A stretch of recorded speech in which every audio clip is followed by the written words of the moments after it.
We're rolling into week 11. We're looking at the waiver wire. We got some new wide receivers to look at, some fresh meat. Adonai Mitchell looked good last week. Michael Pittman's been dealing with a back issue.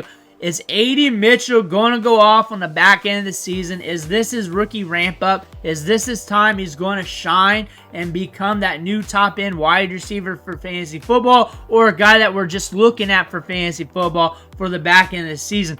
We're going to deep dive his prospect profile today. We're going to look at the advanced analytics. We're going to look at his trending stats, why you should look at him, why you shouldn't look at him, everything else in between. But before you dig in, you need to click that subscribe button right now. We're doing a lot of deep dives today, tomorrow, the next day, every single day like we always do. On top of that, we're going deep on the waiver wire. We're using these videos to help you set your lineup.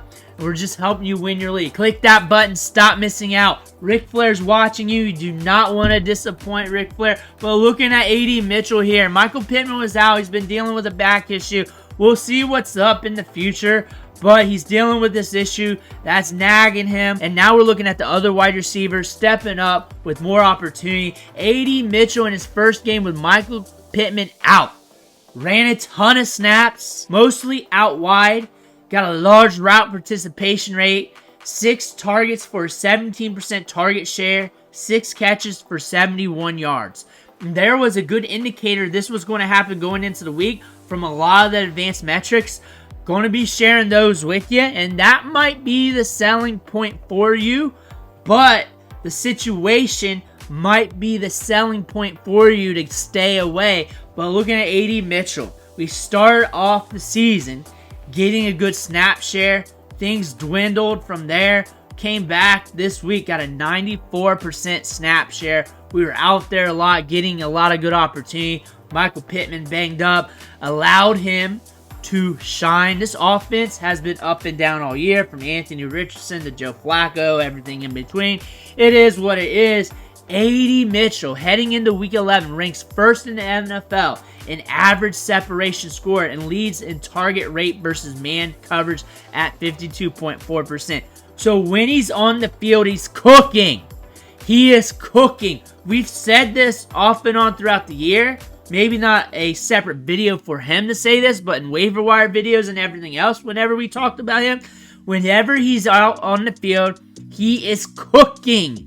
He is creating separation, getting downfield. There are moments where he had the defense blown up downfield and was just overthrown. Big time scores. You'd be looking at him in a totally different way right now. You'd be looking at him a totally different way right now if those balls came in from Anthony Richardson.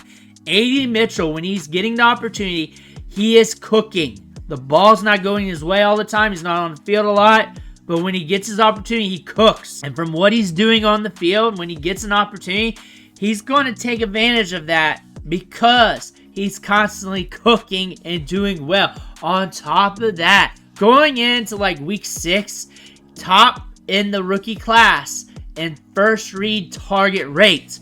When he's on the field, he gets the first look over Michael Pittman, Josh Downs. This is before last week. Adonai Mitchell has been cooking all season long. He was a buy for fantasy, but in traditional leagues, hard to hold on to because you are getting nothing out of. However, deeper leagues, easy stash because he's been cooking. Coming out of high school, we do this to connect the dots on the player. Power 5 schools, big-time programs were after him. We had over 20 offers. He was a 3-star in the rankings, but a 4-star in the composite. The fact that you were down there with a 3-star in the rankings, but got 20 offers is an indicator to me that 247 Sports slept on him a little bit.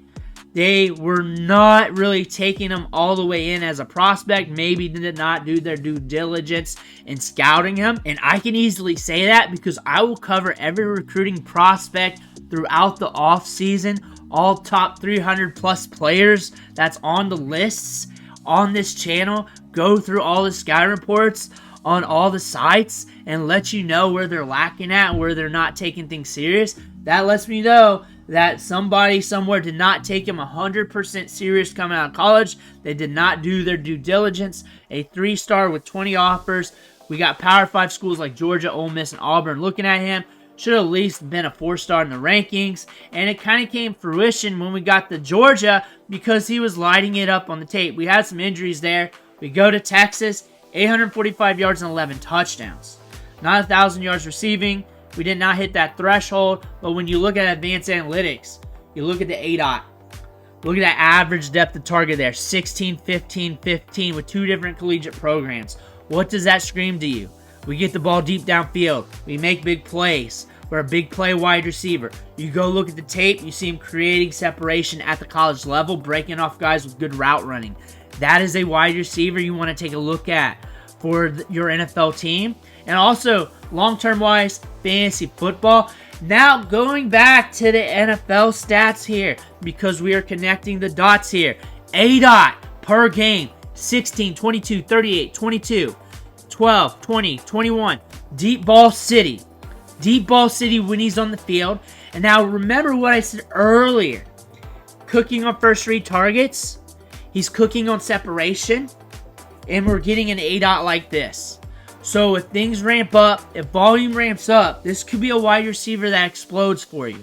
This is a lottery ticket because you look at the offense and you're not going to trust it. You're not trusting Flacco. You're not trusting Pittman coming back. You're not trusting the offense. I don't trust the offense. I don't 100% trust him as a fantasy football asset. I trust him due to these numbers that he's doing good on the field as a football player. But that could materialize volume, quarterback play, and then opportunities coming his way in the back end of the season as they adjust with Adonai Mitchell. We got Alec Pierce. We got other things in the offense that can stand in his way because we got some good competition.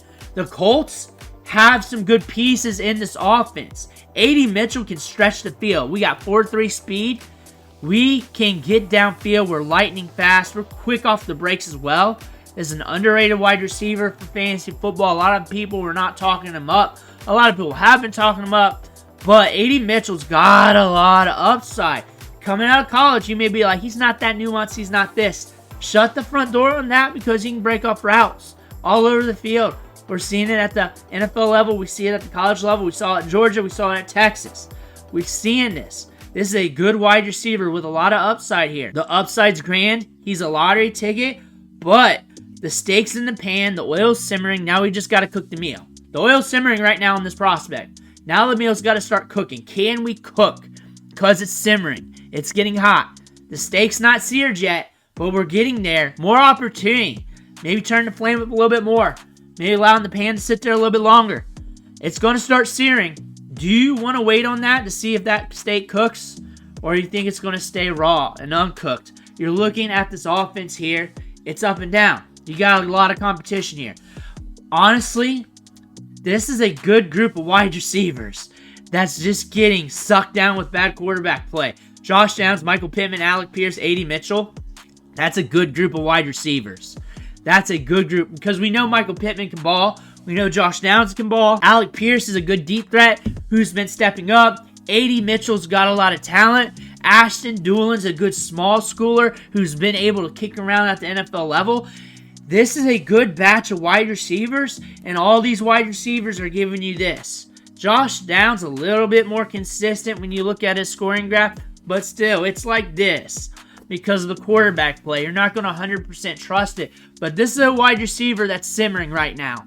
That's simmering. I'm not going to say he is or guaranteed he's going to go off, but we can't talk in certainties. But the probabilities is that there's a good chance, or at least a chance, that he gives you something the back nine season. However, you don't need him because you don't stash wide receivers. You don't like stashing wide receivers. You're good at wide receiver. You rather stash running backs. However you want to stash him. You see the talent. I went over the advanced analytics. You see him. But you got to recognize he's a lottery ticket wide receiver still. There's tremendous upside. There's a lot of good things happening. He's being very good on the field. He's doing his job plus more. He's exceeding expectations. But for fantasy over here, we need volume, we need quarterback play, we need the competition to go right, and everything else in this offense. There's a lot of things in the way. Still a lottery ticket, but again, if we beat this, all this stuff in the middle here that could go wrong, we're going to the moon. We're going to the moon because we're already showing it with a very small sample here. We're already showing it. He's got a lot of upside. You're seeing it on the tape and everything else. AD Mitchell's a player that you cannot ignore. Let me know what you think in the comments below. Make sure to hit that subscribe button on the way out. I want to thank you for watching. Catch you on the next video.